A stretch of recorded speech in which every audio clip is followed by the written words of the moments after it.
Ghouls Film Review.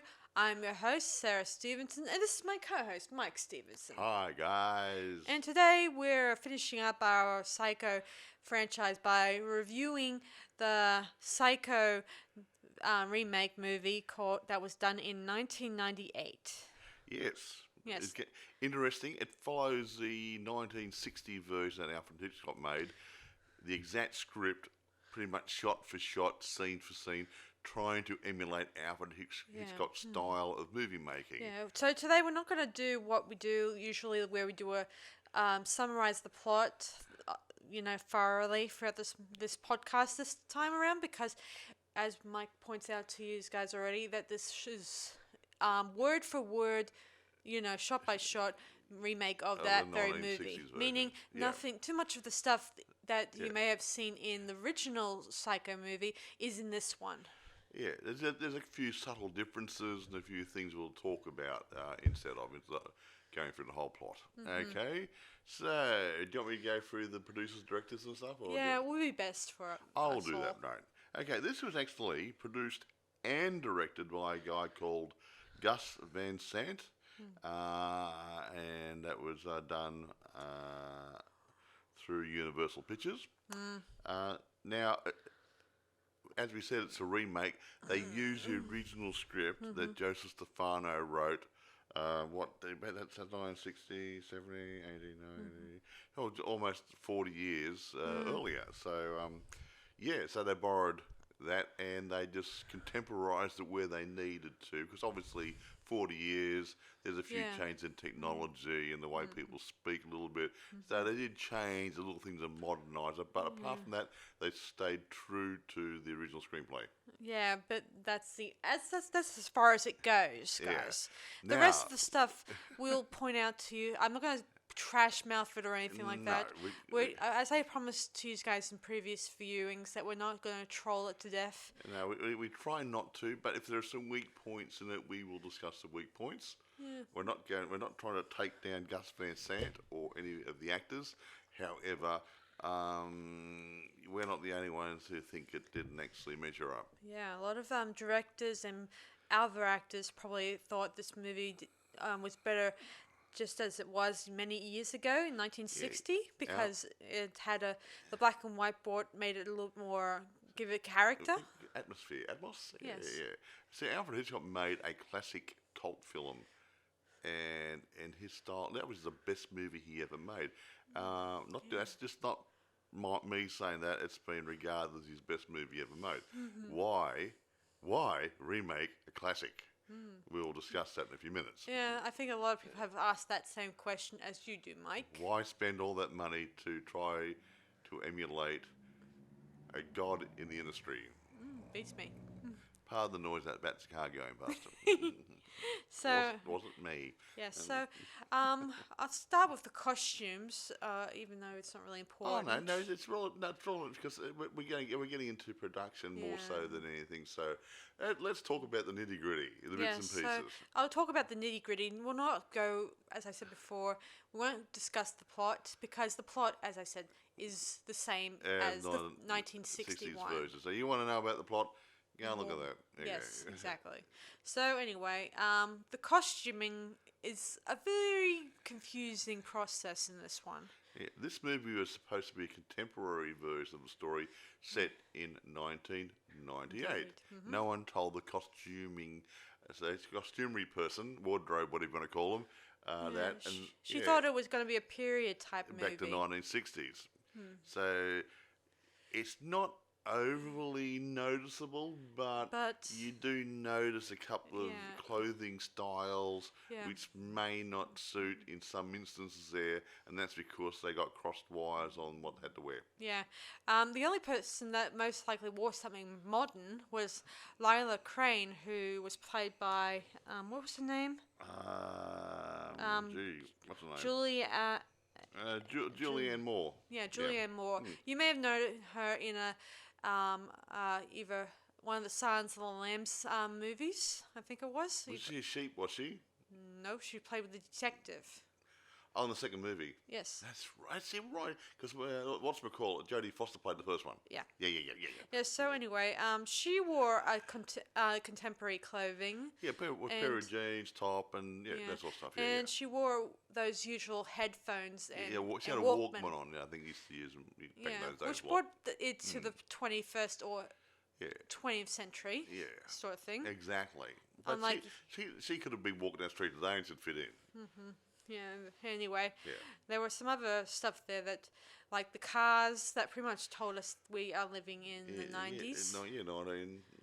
Mid to late 1990s. So whoopee. Whoopee. Yeah, except for apart from Lila Crane, who was wearing modern clothing, the rest of the cast wore a lot of old period type clothing here and there. It's really hard to pick period. I mean, guys' clothes do not change that much. Now, a guy in the 1960s would wear, say, a pair of jeans and a t-shirt. You're going to have a person today, same sort of age, wearing a pair of jeans and a t-shirt. You couldn't pick the difference. Yeah, that's another thing. Yeah, the detective, what's his name?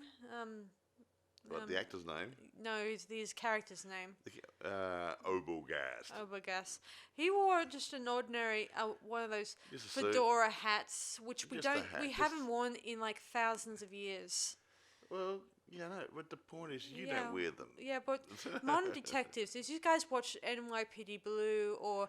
No, wait a minute. No, he's not that sort of detective. Or any of the other detectives. They would wear something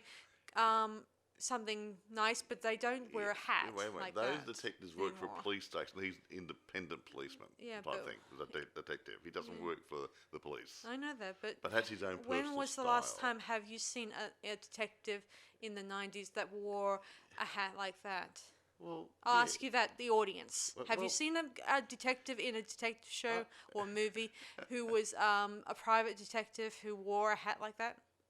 Well, we'll have to have a look at it, but I don't know what they wear over there in America. We're in Australia. I think that most private detectives, they would wear something that's comfortable for them. A beanie? Well, something that makes them look not like a policeman is what I'm saying. Well, like I said, he doesn't. He's not a policeman. He's an independent and private inquiry agent. He's like in Witch Hunt. That guy. Yeah, well, he's a private investigator. He does not work for the police. And again, that was a period type movie. Anyway, and this is not a period based movie. He got a crappy hat. Yes. So anyway, so let me see. There was also at the beginning of the opening bit, they did a pan shot of the city line, and originally Hitchcock couldn't do that in his movie, but somehow they were able to go back and do that shot by shot look that Hitchcock couldn't do. Can I just go back a bit before that?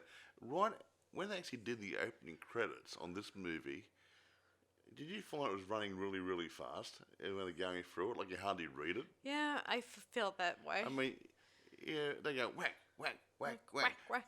Again, hello, you're not doing a speed reading course here, folks. You're supposed to read them comfortably. Yeah. If you blink, you'll miss them. So, I think the speed of them changing was a little bit too fast. Agreed. And then they rolled into this pan shot that Sarah was talking about coming into the motel and stuff. Yeah, and this time we do get a proper shot of going inside the hotel instead of like that we had to shoot it from two different scenes, shot. Like we see the landscape of the city, and then we cut to a building that turns out to be a set, made up for the movie. There you go, So folks. it was quite different. And this time, we do see a little bit of a sex scene between Marion Crane and her boyfriend, They Sam. weren't doing the horizontal mumbo or anything, but But it looked close enough to... they were for laying jazz. down. Were they laying down together or something? Yeah, lying down. But the other one, she was actually standing up next to the bed, wasn't she? Yeah. Yeah. But here's something where it gets in Well, the actually, we do see him naked. Oh, we see a bum shot of Viggo Mortensen. Didn't get my juices flowing, honestly. Well, anyway, I'm not going to toot my own horn, but I do think that the lady who plays Marion Crane in this she's not eye candy. Not to the me. same way as Vivian Leigh was in the original movie. I mean, yeah. she was pretty, and no doubt everyone loved her, even when she was doing the Good Girl movies before she did the horror film. Yeah. I mean, Anne Heck's a very nice lady. Don't get me wrong; it's probably a very fine actress. Well, I've seen her in Volcano and some other movies. She's a good actress. Don't get me wrong, she's but good. see, I don't think she's the right person Yeah, for this movie. because as we heard about in the ending of the movie, in both these movies, both the original that was in the 1960s and this remake, they both said that Norman was really touched by Miss Crane because she's gorgeous and he wanted her. And so I can't see him really pulling his chain for this woman. I'm not going to say that. It's just that she didn't look all around She's pretty. a very attractive lady and a very nice body, and she was very tastefully dressed and had a nice personality, but she didn't suit the role. It's sort of like he's somebody who's totally out of left field. I can't think of any way. Hang on, I'm going to speak. Excuse me, folks. Yeah. So anyway, I just don't see her in this. I mean, anyway, let's stop bagging Anne Heck. You know what I mean? Well, it's just that she wasn't. How can she portray, eye candy if she's not? Yeah. If the audience doesn't feel it. Yeah. Anyway, let's move on from poor Anne Heck. Okay? Yes. Or Hecky, whatever. Have you pronounced the name? Okay, so let's move on. How about Vince Vaughn as Norman Bates? Yes, he's an interesting fella, that. Now, even the critics have bagged him, saying he didn't suit the role. Yeah, and I mean, that's he's, again, another good actor, don't get me wrong, but he didn't suit the normal. He had big shoes to fill. Anthony Perkins created a personality which stuck in everybody's mind. Now, here's a guy who did the in the beginning that. Oh, you mean Henry Thompson? Henry was, Thomas. Now he could have been a good person in this thing. Yeah, well, he was considered, but he may have not wanted to come back. But somebody for like that, somebody who got that haunted look down. Yeah, a Freddie Highmore type, where he did the TV series. You need somebody who looks innocent, but have a haunted look about them. And that's what Perkins had. And Vince Vaughn didn't display that in his characterisation of this Norman Bates person. Yeah. Another thing I should tell you guys, when they were doing this film project, the director, what's his name? Gus Van Sant. Gus brought along a DVD player and played the original Psycho 1961, and they used this for references Didn't know that. when he spotted a mistake, a door opening without a key. Gus would go back and decide to put the same mistake into the film. Yeah, so then that gets back to a thing which annoys me a little bit. And now, this movie that Gus put together was pretty much a shot-by-shot remake of the previous movie. One has to step back and ask the question, Why? I mean, the other movie was really, really good. Now, if he's going to redo it, use the same script as a basis, rearrange a little bit, make it a little bit more interesting, contemporize a bit more, put his own feel into it. Because he was trying to copy Alfred Hitchcock, and he's not Alfred Hitchcock. I'm sorry. Yeah, sorry about that. It might be an experiment in filmmaking. I think it was a waste of time and money. Another thing about this movie, it was shot in under 6 weeks. A bit- a Just bit of like a- the original Psycho Yeah. was filmed in under 6 weeks. Well, yeah, but if you can do it, you can do it. Yeah, you can do it if you have the time and you have the patience and And you have the money. The money. And $60 million is a lot of money for this project. I can't see the value. Yeah, so it kind of made that much money, and the box office, Only made it made 37 million, 37 so he million. went backwards. He took a bit of a bath on it. Yeah, so. Even though this was a test movie. Well, it's been said it was an experiment. Rather a costly experiment. And again, I cannot see where $60 million was spent. Unless they had one hell of a party and said everybody on a holiday to to the moon. Yeah, but, well, it is a lot of money. Apart from building the set around the original Bates Motel, it's on the original plot where they did Psycho in the original movie. They had to build a new, set, the house, right on the same spot. You could build that facade of the house for a couple $100,000.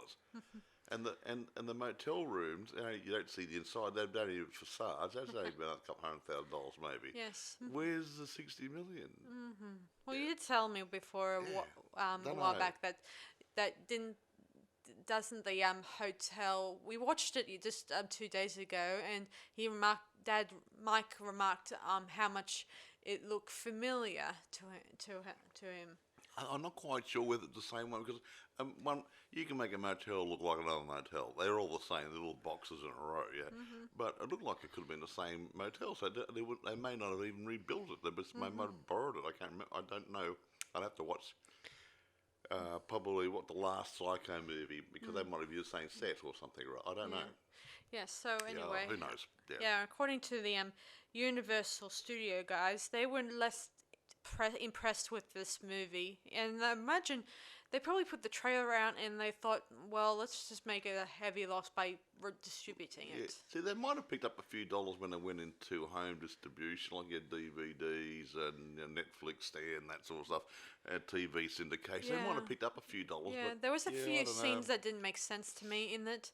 Like there's a scene where, in flashbacks, where with Arbogast, when he gets killed by Mrs. Bates. Yeah, he's falling backwards there down were the two stairs. shots there that didn't make sense. There was a woman wearing one of those night Not a nightie or night shirt. shirt, Yeah. and another shot that looks very like a deer or pixelated. That looks something, or- like stock footage of a cow or a goat. Yeah, no point. It's supposed to be. I gather they're trying to say, well, his past is flashing before his eyes. Yeah, but I've seen flashbacks in movies, like Saw. Didn't make any sense. Like in Saw, they often have flashbacks in movies, and they usually, if the person is dying really fast, you see those flashbacks really thicker really fast in front of your face. Exactly. And so, how can How can these flashbacks be of a woman we don't even know the identity of and a cow? Moo? It still doesn't. I mean, we okay, don't well- know Arbogast's past. Was he a farmer? Did he came from a farmish family? So Did he? it- Was that his wife in his bed But or he- his lover? But A lot of questions. nobody but else no had answer. flashbacks in this movie or any of the other Psycho movies. So why put that couple of seconds flashbacks? Yeah, I mean, seeing as this movie was word for word, there was no background into either the detective or the other characters' Yeah. lives because it was Well, not. there wasn't. It was wasn't not, required. there wasn't any. Well, it wasn't required. I mean, the storyline in the original movie and this remake was really centered around Marion Crane character and Norman Bates character. The rest of them were people just running around either side of them and filling in the gaps of the story. Yeah. Yeah. Anyway, another thing about this movie that I find is a bit of a pain in the ear because it does give me a Is headache. that the right part of the anatomy? Is the music and the audio. No, we don't. No, that's the copy we listened to. We since found out actually, I will explain what Sarah was going to go on about. We did not have access to a DVD, so we had a copy given to us to review. The copy had a really bad soundtrack. It had there was noise in the background. some of the background music was too loud, was drowning out the vocals. But we've since been given another copy, and that problem isn't on there. So if anybody can't get a copy of this to watch, by buying a copy of it, and you do download a copy, there are some dodgy copies out there. Yeah, I just mean that the Psycho theme music, you know, the bit where Marion Crane gets bashed in that screechy bathroom. violin noise they use. You hear that like in so much of the story. They use it too many times. Yeah, and even the most boring bits like Marion Crane just sitting, dividing an idea of how she's going to make up the extra money she lost, or a scene where Big Ass is just walking up to the house, you just hear the dan, dan, dan, before even the excitement even begins. Yeah, just little things like that, and you go, yeah. I mean, it doesn't build suspense. That's sort of like when something is happening. Yeah, it's sort of the music is sort of telling you a story, you know. Yeah, and it told the wrong story. Yeah, it just kept saying there's something going to happen shortly, even though we know there's nothing happening in this very scene. Yeah, but anyway, a bit of a problem. Yeah, that could have been intentional. Could have been an oversight. It was an Don't know. Yeah. Or maybe they just didn't have enough. Unless they didn't bother to add any other composer music. They could have added more composer music. If the second and third and fourth movie can put together composer music, why can't these guys do too? Yeah, especially at a big budget. Yeah, they even did a remix of one of the songs, the music in this for the credits, which was a bit of a guitar playing sort of. Yeah. I actually honestly didn't like it. Yeah. Sorry, but yeah, it just didn't fit in there. Was that Rob Zombie? I think it was something. Yeah. I like White Zombie and Rob Zombie, but yeah, that bit didn't actually fit at the end of the movie. I don't think that's personal opinion. Yeah, it doesn't. I feel like this needs something to fill the feeling in the scenes. It does. I mean, by putting too much of that psycho theme throughout the movie, it's taking away the suspense or the excitement of it. Yeah, you don't want anything like Ding Dong the Witch is Dead or the Teddy Bear's Picnic, but you don't want that either. You want something that suits the mood, the atmosphere of the movie, so it didn't fit to me. Yeah, I know that this movie has its disappointments, but it might be a useful tool to all you independent filmmakers out there who may be looking at what you should or should not do in filmmaking. Like, it's a good tool that way. Be careful of your soundtrack, your banging soundtracks or whatever, ambient noises.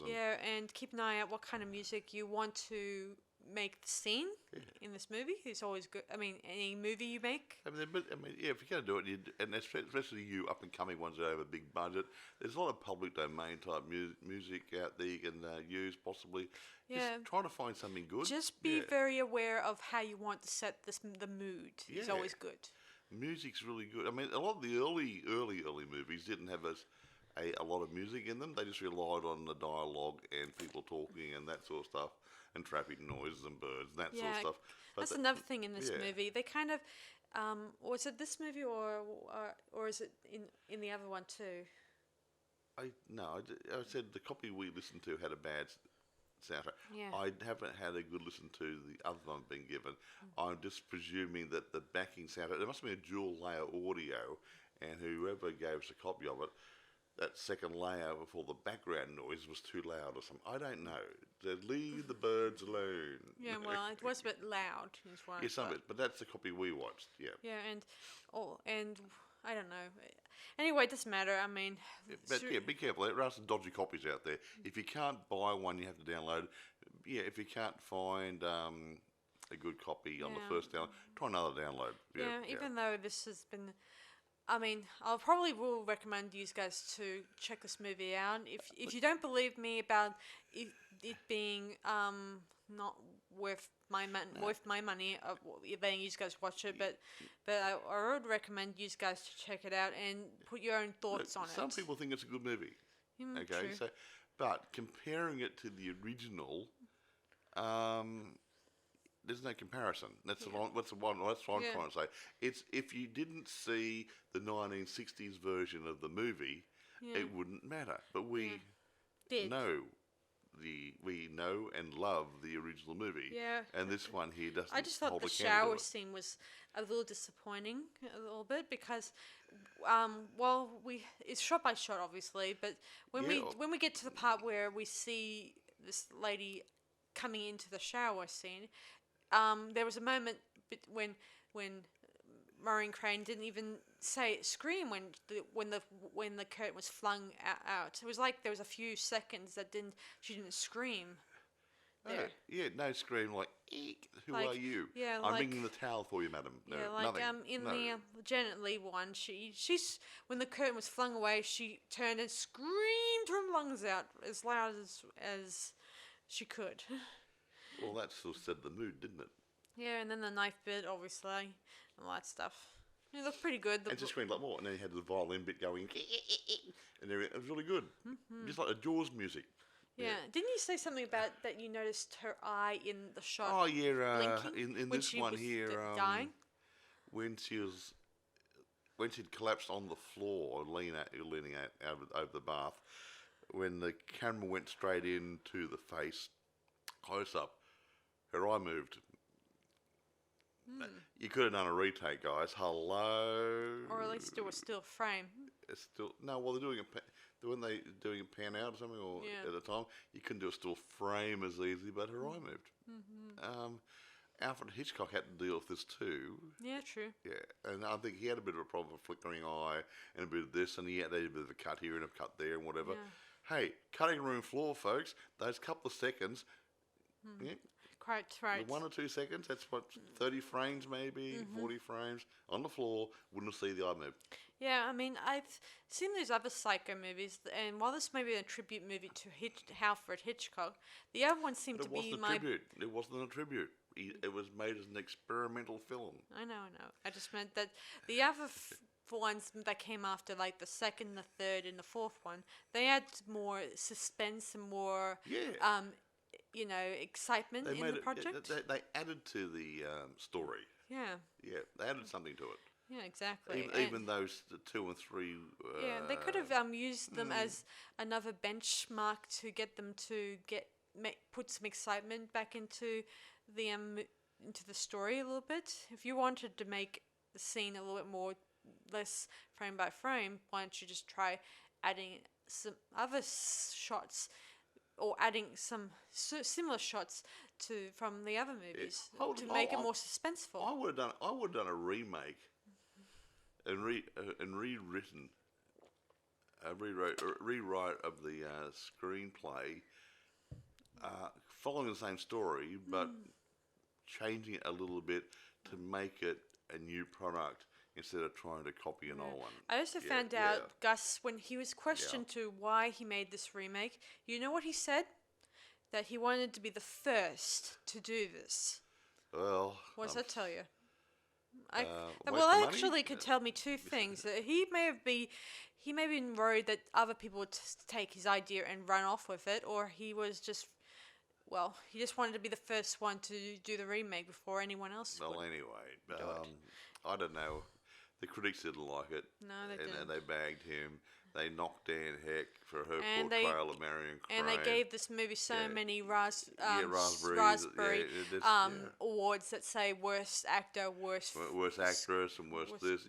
I mean, director, yeah, all that it'd stuff. be very disheartening for. How can you get worst filmmaker out? I never see in any film festivals out there that say worst director or worst filmmaker. Well, someone's got to take responsibility for it. I know, but I've been going to a lot of film festivals in the past 2 years, and they never say worst director, worst actor, or worst anything. No, because you're going to the nice ones. You're looking like the ones who pick the crap out of the movies, and they are doing the opposite end of the market. They're looking at this is a crappy movie. Let's bag it. We voted from the worst actress, the worst director, worst whatever, and they'll vote on the negatives. And then you're not putting your stuff into that sort of environment. So after this failure film, in year 2003, they the productions decided to make a TV series of, the Bates Motel, which had a little bit of more beef to the stories. Who did that? Let me Universal see. or? It was actually, I wasn't sure, but there were so many production companies working on it. You got too many notes, so I can't. But but that's so- not Freddie Highmore, is it? Yeah, so it Yeah. stars, it stars Freddie Highmore, and he starred previously in Finding Neverland and Charlie and the Chocolate Factory alongside Johnny Depp, in both movies. I mean, Lovely. yes, yeah, he played Charlie Bucket in that Well, there you go. in Tim Burton's version. Actually, I like. See, let's take a moment out. Look at a Freddie Highmore and that guy we mentioned before who did the Psycho 4 movie. Now, these guys can carry off Nice boy role. the nice boy role, but throw some sinister in it or some weird stuff. Agreed. And that's what this movie lacked. Yeah, I mean the guy. Naturally, you could tell right away when you see him, in the picture. He laughs rather, like he's hiding something. Even though in the movie he's supposed to be either calm. He may have stuttered a bit, but that's part of his character's Anthony nature. Perkins. Yeah, well, like where he Yeah. stumbles over a word or two. Yeah, he did actually. here and there. And let's hear his own personality was coming out in the role. Yeah, and Yeah. unlike Anthony, this guy Vincent, he kind of laughed uncontrollably. You know what they often say in A nervous laugh or something. Yeah. a lot of people often say people who nervous laugh, they may be hiding something or something. Hey, we're not laughing. We must not be nervous. Funny. Yeah, well, anyway, that's what I've heard in psychiatry. No, at it does. least. A nervous laugh when if all else fails, laugh, and it releases the pressure. Yeah. Yeah, and a lot of people often say, well, I think Or if you forget your lines. true. Yeah. I got this information from when I was watching that movie Joker. Yeah, that's the new one with Joaquin Phoenix. Yeah, I did. Phoenix, yeah. Oh, and incidentally, I should mention, Mr. Phoenix. He was also offered the role to play in this Psycho remake. Well, we would have been the right age. Probably back then, 20 years ago. Yeah, that's a thought. He's another guy who might have been able to pull off because he's been in some strange things. He was in Artificial Intelligence. He played a robot, like one of those robot guys. He played those sort of character roles. So a guy like who can do a character role might have been better suited for this. Yeah. Yeah, so I've heard. I also heard that Christian Bale was offered the role too, and Okay, didn't know that. yeah, and other actors. I'm not sure would pull it off, really, to be honest, because I've seen Christian Bale and he's a nice guy, but I don't think he has He that. doesn't get that haunted He doesn't look. have that. I have a horrible secret, and I'm the boy next door type that you don't you know. You need that sort of mystery. Although I did see about Christian them. Bale in another American Psycho, I think it was. Yeah, there was I don't know. There was a TV series called that, so he was that. He might have been it. Yeah, He yeah. was in the movie of it. The point is that character actors can work better in these sort of things, and I don't think Vince Vaughn was well through. That's all. So, but I know we seem to be dragging on about Vince Yes. and Nan Hack and stuff, but Yeah. we are talking about the production stuff. Yeah, so true. so I'm not really bagging them. Sorry, guys, if it sounds like that, but we Yeah. are picking it apart a bit because that's how it's just come over. Yeah. Yeah, if I could think of anything that's positive about this movie, I would probably say, it's great. Look again. Oh, excuse me. If Just a minute. I nearly had a cold there. if you hadn't seen the original movie, this is not a bad movie. Okay, but if you're comparing it to the original, it does fall short. Yeah, I mean, That's what I'm trying to say. It's got a lot of lacking bits in it Yeah, compared to the original. oh, another interesting thing about it is, you know the lady who plays Marion Crane in this remake? Yes. She never even seen the movie Psycho, so she never even... So, well, yeah. See, it would have been good if the people sit down there and actually have a viewing or two. a bit of an interesting picture of how to portray the character, in their own way. Yeah. Even though the whole point of acting is to try to put your own personality into the role. Well, getting on to that, that's where I think a couple of things might have affected screenplay too much.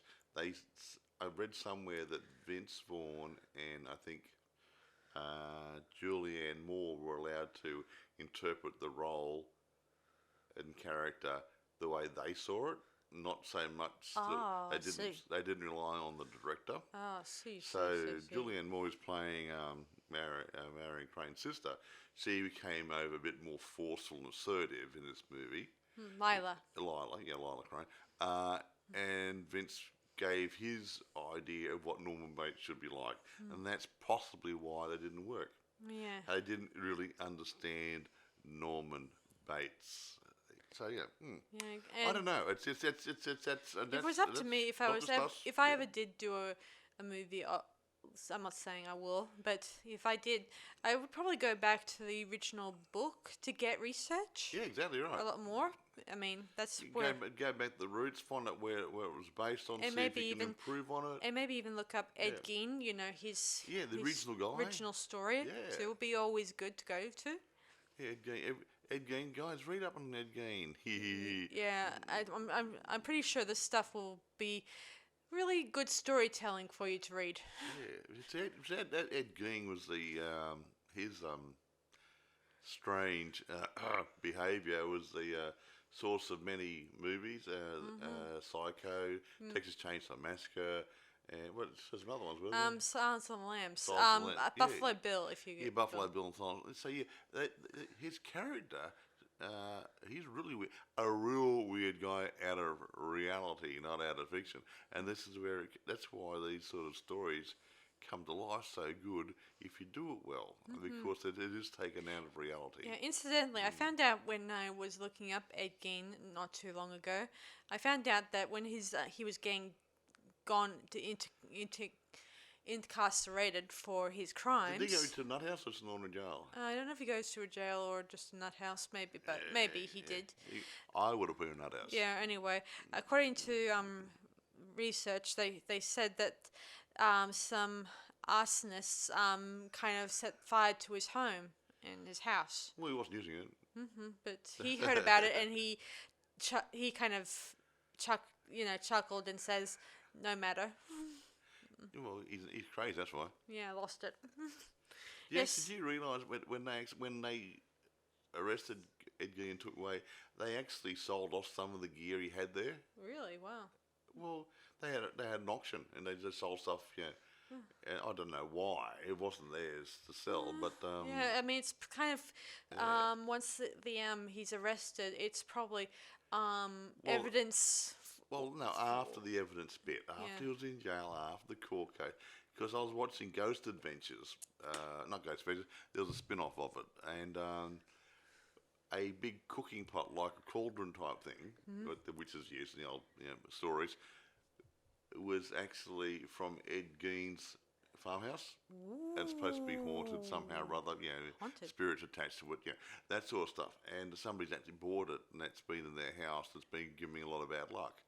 I don't believe in that sort of stuff, but they actually bought it from Ed Gein's property. Wow, that's an So interesting. or the parents did, or somebody did. Yeah. Oh, who knows? So they sold off. They sold off his gear. Yeah. So anyway, should we rate this remake? Oh, look.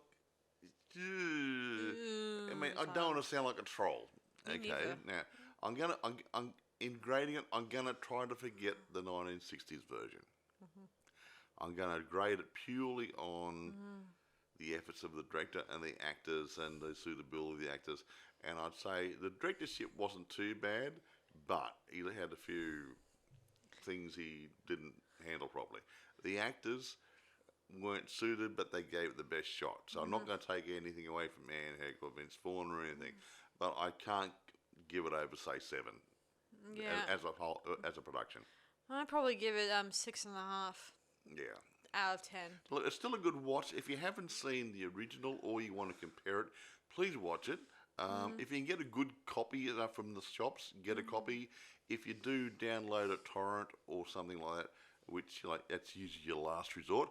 But be mindful. There's a couple of spurious ones out there which have a bad soundtrack where the audio's all over the place. Yeah. So just so you guys know, don't keep an open mind about this film. If I didn't really give you a good review on it, in case if we both don't really completely appreciate it. And even if I have never seen this 1960s version of Psycho, I don't think I would still give this movie a high No. a higher review. It lacks the suspense the first movie had. There's just something about it. Yeah. The magic is missing. Yeah, like in those other ones I told you guys about, they know how to jump to the scare. A lot of jumps. Jump scares and whatever, but but the suspense build up. Yeah, exactly. That's what Alfred Hitchcock could do. Yeah, I mean they Yeah, learned a thing or very two well. from Alfred, in those sequels, didn't they? Oh yeah, no, the guys who did the Psycho 2 and 3 and 4, yeah, they sort of captured the spirit of Hitchcock. Yeah, they did. In this case, I think Hitchcock's spirit's rolling over his grave. I think he was after watching the remake. I'm sorry. I'm sorry for Gus Van Sant. I mean, that was a lot of money to be put on an experimental film. Yeah, I mean, I'm sorry, you think that if yeah. it's an experimental, that they didn't decide to distribute But it still, afterwards. $60 million to do this, I can't see the value in it. Unless they, I think it's far better movies, with a good end result, made on less money. yeah, I don't know where the money's going to. yeah. Another thing, I keep wondering to myself, if they made this movie, did they kind of televised it about them doing it before, beforehand, so that they can go watch it at the cinemas and stuff and all that stuff. So I'd say, it obviously went to the cinemas, but Yeah. who wants to go and spend good money to watch a remake of another movie? Another thing is, Yeah. did they do I know that in a lot of trailers, some of them are pretty good, some are pretty lame because people who developed them, edit them wise, they keep putting too much of the story in them. Like, already ahead of what's going on, but you just Yeah, well, that's another point. If you've seen the original movie, you know the story. Oh, true. And I've always seen them. Oh, I've seen the better one. Yeah, I'm not going to go. Yeah. I'm not going to go to the pictures. No, yeah, I'm not going to go to Yeah, the theatre. No. Yeah, Yeah, I'm lucky yeah. that when they did the Bates Motel TV show, when they did the 5th season, which led up to Marion Crane getting killed, that they did a twist on it that made it different from the original Psycho of 1961. I'm not going to tell you the twists because they're too good to, for me to explain to you. Well, there you go then. I mean, Mike, he doesn't like how the series goes so really, really But slow. look, 5 seasons to drag out something which could have been done in 1 season. I'm sorry, they've. Did I watch the whole first season? We saw half of it. And it was boring. It was just dragging too much. Yeah. I mean, they're trying to build up the characters too much. They spent too much. There's nothing happening. Once upon a time, there was the mother and the son. They went to a motel. They bought a hotel. They bought a motel or build or something, whatever. And not a lot was really happening for the first. And there so many side stories were being thrown in. Yeah. Like how many girlfriends he may have had. Norman Bates was. He also hit on him and stuff, and he was. Yeah. He was trying to assimilate, and then he wasn't. And other times, too many side stories. Yeah, by the 4th season, he Yeah. finally snapped, or not really snapped, just he's finally has lost it, and he starts living the fantasy. Again, I'm not knocking the actors. I'm knocking the guys who actually produced the TV show. Come on, you could have made it a bit shorter and made it more interesting. Yeah. But anyway, I did. We're not doing the TV series I know, now, but are we? I did enjoy the fact that they did bring in a little bit more, a bit more about Norman Bates's backstory a little bit, like what kind of relationship was his father like, what kind of, did he have any other siblings? As it turns out, he had an older brother, didn't he? Well, yeah, I was trying to get my head around that, and Sarah told me that Norma Bates, Mummy Dearest, was raped by her brother, and he was Her father. her firstborn. A father or a brother? Brother. A brother, yeah. Although I think that according to Norma, she says that both her father and her brother had both sexually assaulted her. Okay, so well, one of them Yeah, I think both anyway. And that's here's a side story, and then some of the stories actually in as that first season were more about him than Norman, and going, well, Yeah, and it seems that hello, Norman. yeah. I mean, Norman continues to protect Norman throughout the TV series, And then we find out later on and then what reason why he actually killed his father. yeah, Uh-huh. yeah, and he kept having flashes, like what we, like the Anthony Perkins Norman. He keeps blacking out, like he takes on two different personalities, things like that. Yeah, so it looks like in the TV series I'm trying to make out, he always had this disassociation problem. Or so I'm going to have a blackout and do something naughty, and I'm going to come back and I won't remember it. Yeah, like he goes to sleep or takes a nap, and then another personality takes over. And in this one, he does say when he's Norma that Norman is sleeping, meaning that part that was Norman has been is sleeping In while hibernation, yeah. is while Interesting. his mother is taking over a little bit. Well, Mummy gets a lot of bed rest. So I guess that could be roughly it for us. Yeah, I think it's better.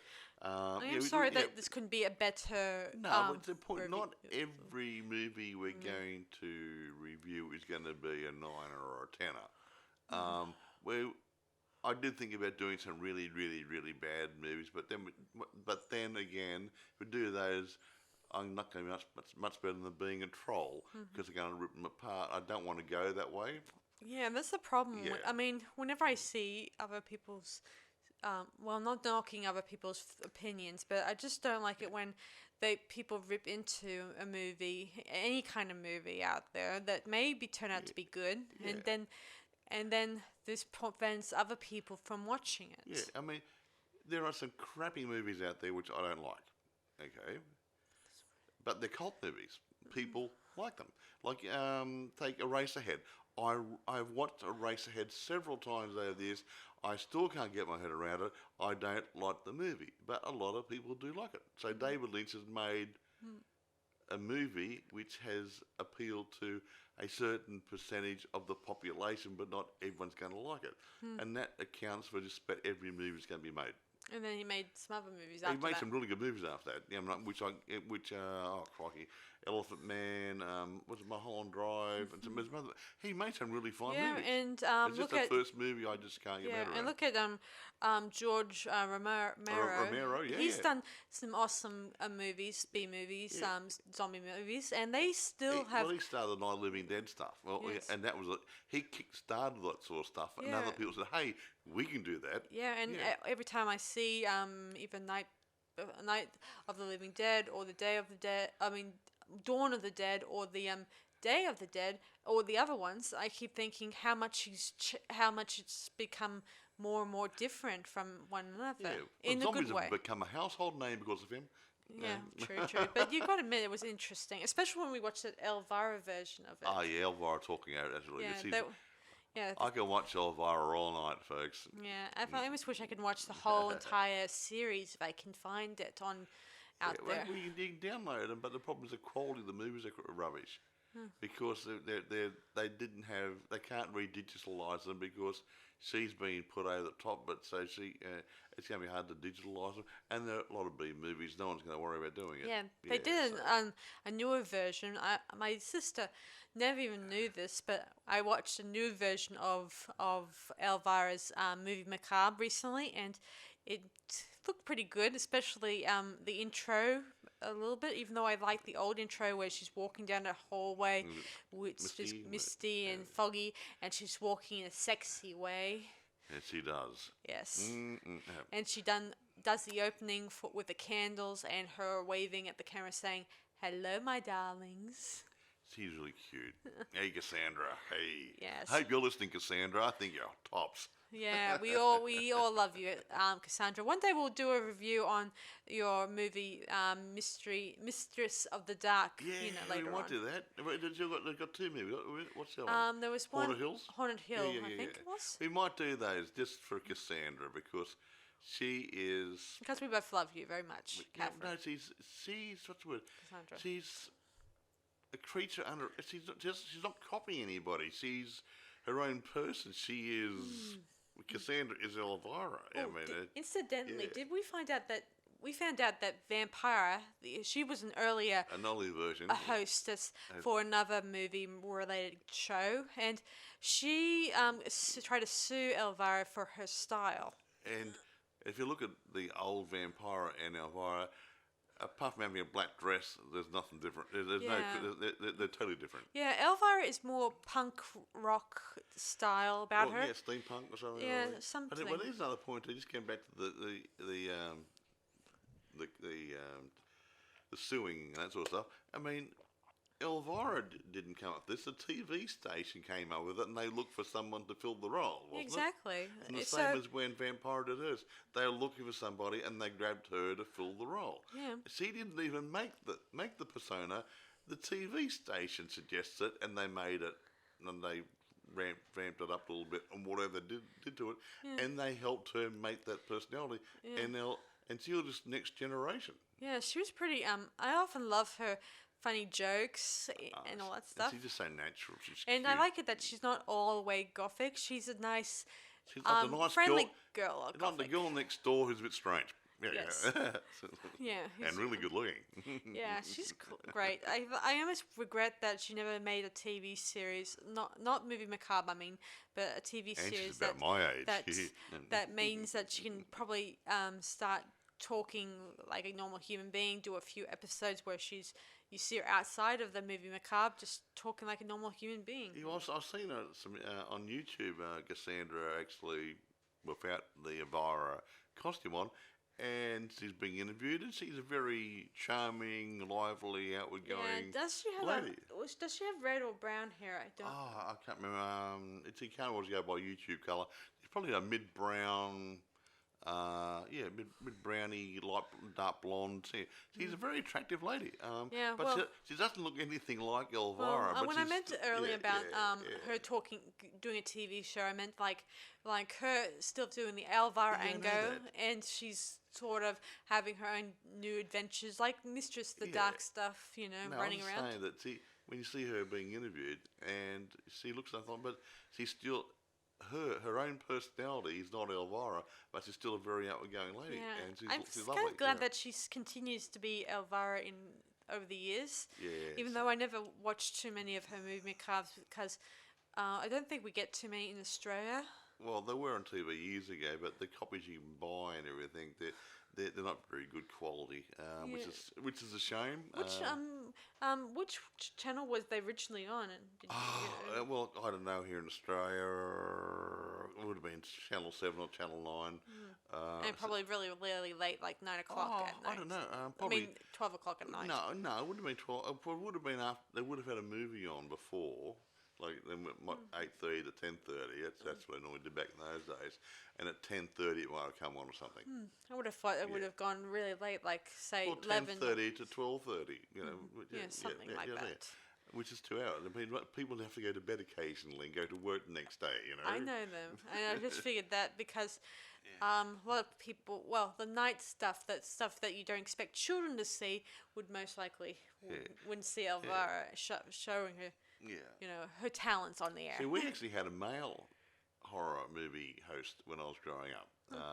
We had Deadly Earnest here in Australia, and several states had different guys playing the role. But about 10:30 I think it was 10:30 on a Friday or Saturday night, you'd have a male host dressed up like a ghoul, and he would put on these horrible B movies, and he'd put his comments in the beginning and come in different parts of the movie, make the odd comment, and then do a bit of a critique or rubbishing it at the end of it, whatever, and it was fun. So a male or a female can get away with it as long as it's fun and it's not nasty. I think it's good fun for everybody. But anyway, irrespective. We've really digressed here from Psycho on to Elvira's and Deadly Earnest and everybody else now. Yeah, well, you can't argue the fact that Elvira Cassandra is an awesome lady too. I'd like to meet her one day, and not necessarily as Elvira, but as Cassandra. I'd like to meet her one day and just tell her. I would like to meet her as both. I mean, I like Elvira. I mean, I like the fact that she's she shows a nice side to her character. Nice. Well, I like the front side. Sorry. Can we edit that bit out? No. Shut up, you. Sorry. Yes. Well, anyway, thanks for listening to this podcast, guys. This is Sarah Stephenson, and Mike Stephenson. we'll see you guys next time for our next film review. Bye. Goodbye, folks.